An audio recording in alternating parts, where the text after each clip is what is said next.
سلیمان بن ابی مسلم نے بیان کیا، ان سے طاؤس نے، اور انہوں نے ابن عباس رضی اللہ عنہ سے سنا کہ رسول اللہ صلی اللہ علیہ وسلم جب رات میں تہجد کے لیے کھڑے ہوتے تو یہ دعا پڑھتے، جس کا ترجمہ یہ ہے: اے میرے اللہ، ہر طرح کی تعریف تیرے ہی لیے زیبا ہے، تو آسمان اور زمین اور ان میں رہنے والی تمام مخلوق کا سنبھالنے والا ہے، اور حمد تمام کی تمام بس تیرے ہی لیے مناسب ہے۔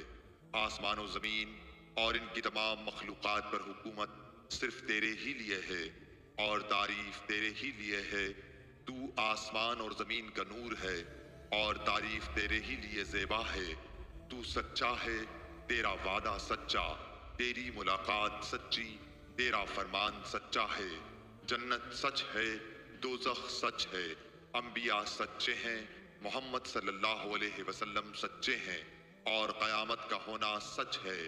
اے میرے اللہ، میں تیرا ہی فرما بردار ہوں اور تجھی پر ایمان رکھتا ہوں، تجھی پر بھروسہ ہے، تیری ہی طرف رجوع کرتا ہوں، تیرے ہی عطا کیے ہوئے دلائل کے ذریعے بحث کرتا ہوں اور تجھی کو حکم بناتا ہوں۔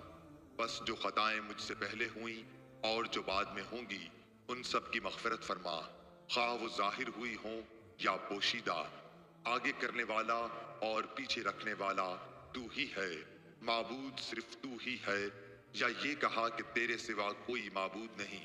ابو سفیان نے بیان کیا کہ عبد الکریم ابو امیہ نے اس دعا میں یہ زیادتی کی ہے: لا حول ولا قوت الا باللہ۔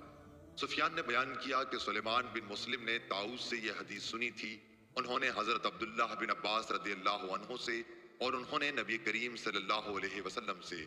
صحیح بخاری، حدیث نمبر 1120۔